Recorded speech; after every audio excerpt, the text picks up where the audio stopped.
This video is powered by the pros at Pascal Air Plumbing and Electric. Arkansas owned, Arkansas operated. GoPascal.com. Pat, I want to ask you if you mailed it in, since it's going to be your last show today, but you guys have a playoff game ahead of you in Alabama. The Alabama Crimson Tide take on the Michigan Wolverines.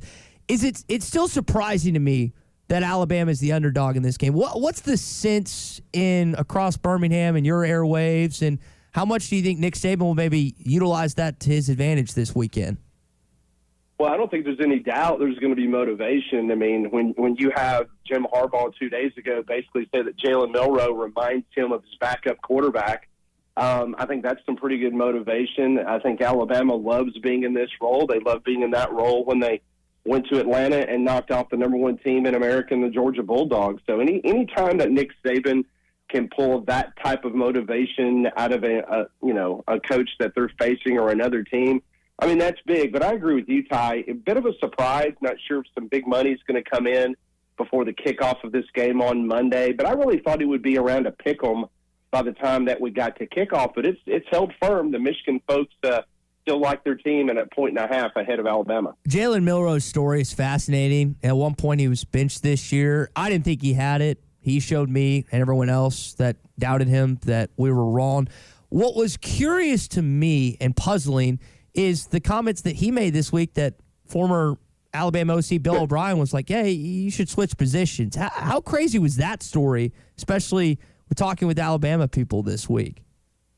Well, it's interesting because, for an organization like Alabama football, and, of course, players nowadays, they're more emboldened because of NIL, because of the transfer portal, things of that nature. They're a little bit more free in regards to when they have an opportunity to speak to the media. And it was a bit of a surprise that he admitted that. Listen, behind the scenes, that has been the conversation with Jalen Milroe since he got on campus. The problem was trying to read the offenses and read the defenses properly and throw to the right guys, quit making the mistakes, didn't practice. I mean, that's why Ty Simpson and him were battling for the number one job. That's why Tyler Buckner came in as a transfer from Notre Dame.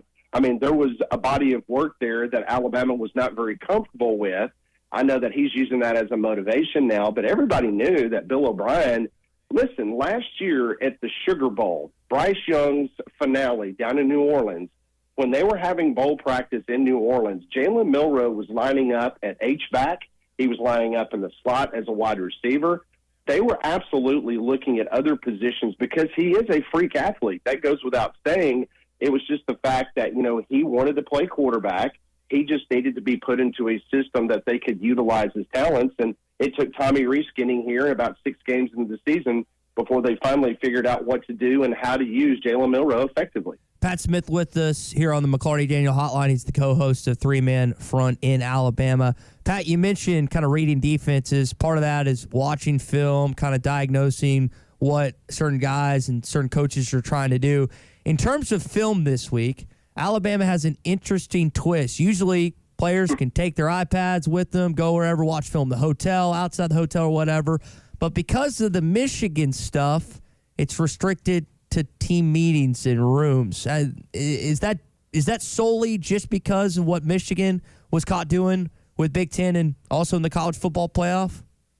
Well, there's no doubt about that. And one other caveat to that I want to point out to everyone, because maybe folks in your listening audience may not have seen this a couple weeks ago, but I think this was a brilliant move, and this shows you the brilliance of Nick Saban. So Nick Saban goes out, and he hires former Michigan assistant George Hilo. So George Hilo was a linebackers coach. He basically was going to be demoted from the linebackers coach at Michigan when they brought in Chris Partridge. And so Hilo said, you know what, I'm gone. I mean, he spent 2 years at Michigan. I mean, he was very involved in the success of this Michigan program, winning the Big Ten, knocking off Ohio State, and getting to the college football playoff. But he's been out of it the last year. Well, what does Nick Saban do? Nick Saban goes and he hires him, and so he has been on campus. He has been at practice. He is there in Pasadena working with Alabama, working with the linebackers. And you would have to think, I'm putting 2 and 2 together, but you would have to think that once Hilo got in the building, he told Nick Saban and the rest of the team, okay, guys, look, this is the way Michigan is going to approach this game, whether it's legal, illegal, unethical, ethical, whatever you want to say. I think George Hilo kind of put a little bug in Nick Saban's ear about what Michigan does and how they've done it in the past. And I think that's why Alabama started taking those safeguards just to be sure in regards to protecting the way that they were going about their business or what they were looking at least on their iPads or in their team meetings. Pat, I think the games on Monday are going to have massive ratings. I mean, you've got marquee opponents, Alabama, Texas. I know Washington doesn't have the same appeal on our part, but that's a pretty strong brand out west. I do wonder, though, when we get the ratings back for the other bowls, how big of a dip that they'll take. What do you think has killed bowl season the most? Is it NIL, opt-outs, the college football playoff expansion? In your opinion, why have bowls gone by the wayside? Well, I think more than anything, it's the fact that you just don't know who's actually going to be participating in the game. Now, granted, you've got the brand, you've got the name of the school, but then you have so many opt-outs. You just don't know. And if you're a ticket seller for these bowl games, I mean, you just kind of throw your arms up. I mean, you're trying to have a good experience. Granted, it's an exhibition game.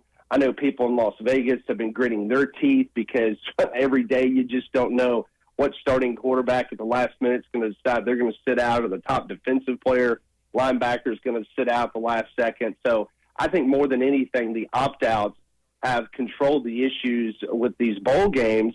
But, you know, moving forward with this 12-team expanded playoff and the at-home playoff games that you're going to have next year, I think that they have got to come together and they got to figure something out, because I don't want anything. Listen, we have our own bowl game here in Birmingham, the Birmingham Bowl. In the state of Alabama, we've got one in Mobile. We've got one in Montgomery.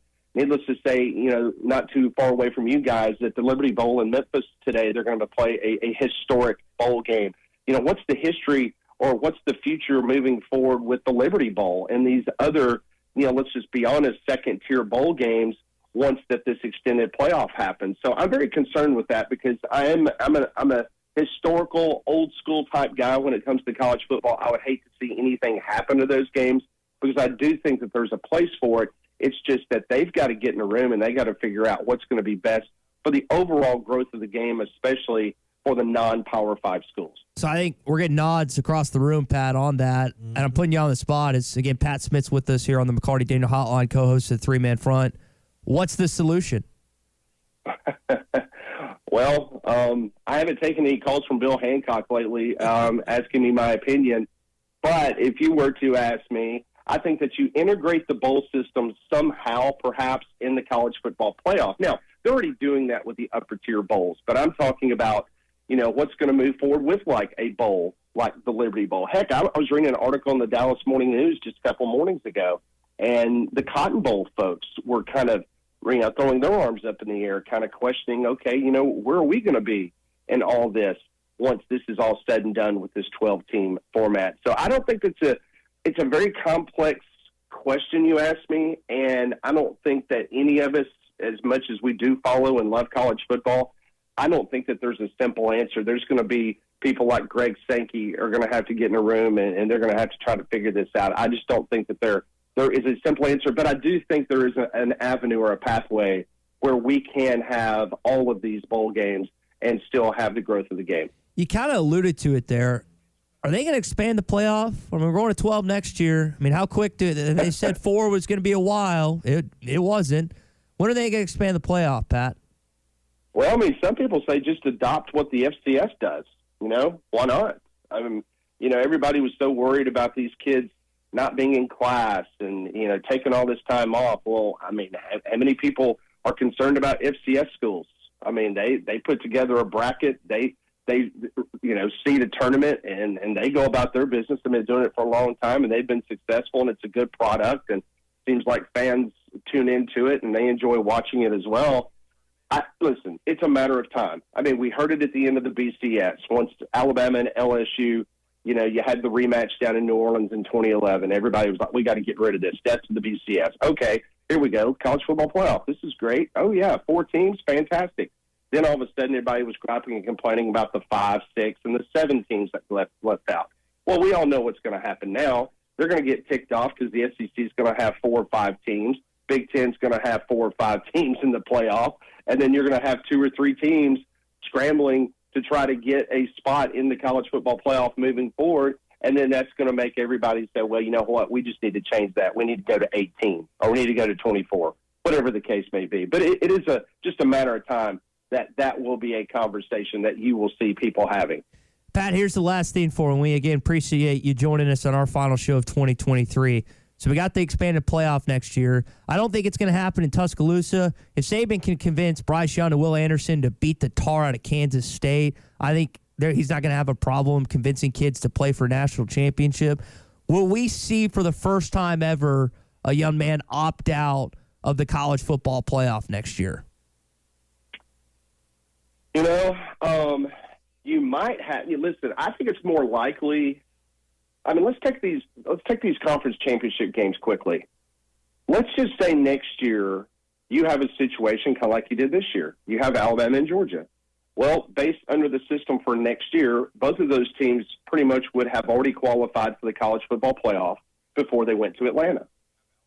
Why would certain guys opt to play in a game or a team go at it 100%? Granted, it is, listen, you want to win an SEC title, you have a chance to perhaps have a bye in the college football playoff. But if you're a beat-up team and you're going to play in a conference championship game and you're not going to be a team that potentially is going to get a bye, you might start seeing teams go, you know what, why are we playing these conference championship games?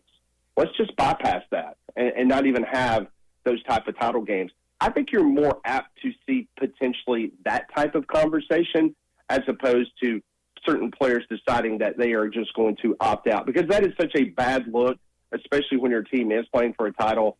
And listen, the NFL folks, they pay attention to certain things, and that is just something that I don't think anybody wants on their resume, that they walked out on their teammates, their brothers, as they were getting ready to play for a championship.